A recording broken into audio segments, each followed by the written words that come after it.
This channel does not promote any violent, harmful, or illegal activities. All content provided by this channel is meant for an educational purpose only. Top quality और consistent performance के लिए सिर्फ silver pumps नाम याद रखना। এবার সরাসরি আরো একবার চলে যাই আমাদের সহকর্মী কৌস্তবের কাছে, কারণ কৌস্তব এই মুহূর্তে শিয়ালদা থেকে যে চাকরিহারা শিক্ষকদের যে মহামিছিল সেই মহামিছিলের সঙ্গে রয়েছেন। কৌস্তব, এই মুহূর্তে মিছিলের যে ছবিটা রয়েছে সেই ছবিটা তো দেখতেই চাইবো, পাশাপাশি যারা মিছিলে হাঁটছেন তাদের কাছ থেকে প্রতিক্রিয়া চাইবো। পুলিশ দাবি করছে শিক্ষকরা প্রথমে হামলা চালায়, তারা রেকর্ড রুমে ঢুকে নথি নষ্টের চেষ্টা করা হয়েছে, মহিলা পুলিশের ওপর চড়াও হয়েছেন বেশ কয়েকজন শিক্ষক।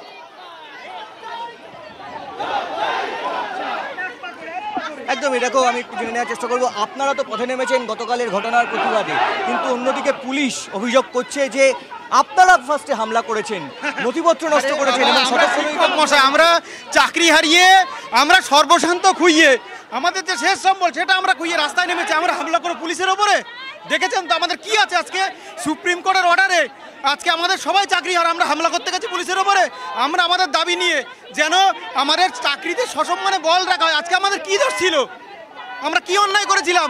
একটা সরকার যারা রিক্রুটমেন্ট করলো, সমস্ত প্রসেস মেনে রিক্রুটমেন্ট করলো, কিন্তু তার সঙ্গে তাদের দুর্নীতির জন্য আজকে আমরা চাকরি হারিয়েছি।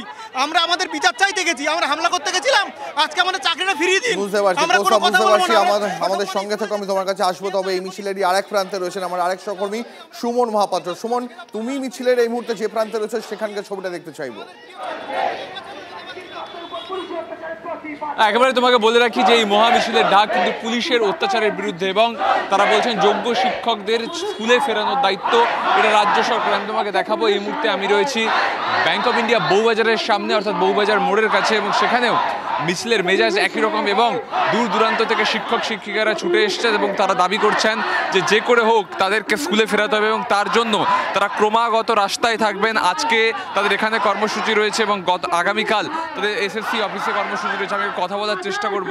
কালকে পুলিশ আপনাদের লাথি মারলো, আজকে আপনারা রাস্তায়, কালকে এসএসসি, এইভাবে কতদিন আন্দোলন চালিয়ে যাবেন? যতদিন না আমরা সুবিচার পাই ততদিন পর্যন্ত আমরা এই আন্দোলন চালাবো। যতদিন না পর্যন্ত যোগ্য অযোগ্যের আলাদা লিস্ট পাবলিশ করে সার্টিফাই করা হচ্ছে, যতদিন না পর্যন্ত সুবিচার পাওয়ানো হচ্ছে, ততদিন আমরা মুখ্যমন্ত্রীর কোনো মিথ্যা প্রতিশ্রুতিতে বিশ্বাস করতে পারছি না। মুখ্যমন্ত্রী কোনো মিথ্যা প্রতিশ্রুতি বিশ্বাস করতে পারছেন না। এনারা এসছেন কোথেকে? এসছেন আমি আসছি বারুইপুর থেকে। কালকে পুলিশ লাথি মারলো আপনাদের, আজকে আপনারা ফের রাস্তায় নেমেছেন। কতদিন এই আন্দোলন চালিয়ে যাবেন? যতদিন না ন্যায় বিচার পাবো। কিন্তু এই রাস্তার আন্দোলনের পাশাপাশি সরকারের সঙ্গেও আপনারা আলোচনা করেছেন। ব্রাত্য বসু শিক্ষামন্ত্রী মমতা বন্দ্যোপাধ্যায় তারা বলছেন তারা রিভিউ পিটিশন করছেন। তাহলে আপনারা কোন পদ্ধতিতে এগোতে চাইছেন?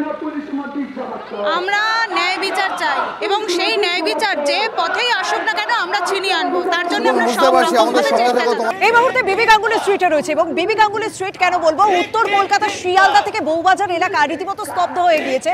তবে শুধুমাত্র 2016 সালের চাকরি হারা শিক্ষক শিক্ষিকা বা অশিক্ষক কর্মীদের ডাকে কিন্তু এই আন্দোলন নয়, এই মিছিল তাদের ডাকে কিন্তু শুধুমাত্র স্তব্ধ হয়নি। প্রচুর সাধারণ মানুষ এই মিছিলে সামিল হয়েছে।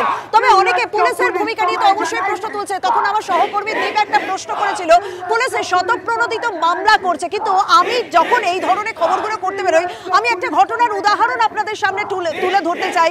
ওই যে সব থেকে বড় পথ দুর্ঘটনাটার ঘটনা ঘটেছে, যেটার সঙ্গে টলিগঞ্জে যোগ রয়েছে, তখন আমি নিহতের পরিবারের সঙ্গে যখন কথা বলেছিলাম, তারা বলেছিলেন যে পুলিশ সকাল 9:30টার ঘটনায় এফআইআর দায়ের করেছিল পরিবারের চাপে রাত 1:30টায়, কিন্তু এই ঘটনায় 24 ঘন্টাও কাটেনি, পুলিশ শতপ্রণোদিত মামলা দায়ের করে নিল।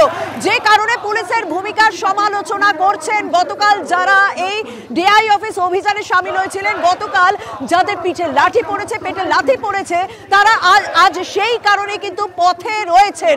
আজকের এই কর্মসূচি গতকাল যে ঘটনাটা ঘটেছে তার তীব্র প্রতিবাদ জানিয়ে তাই অনেকেই বুকে কালো ব্যাচ পরে সেই প্রতিবাদে সামিল হয়েছেন। যদিও রুট পরিবর্তন করে ধর্মতলা এই মিছিল শেষ হবে, কিন্তু যদি আমি মিছিলটার একটুখানি বহর আপনাদের সামনে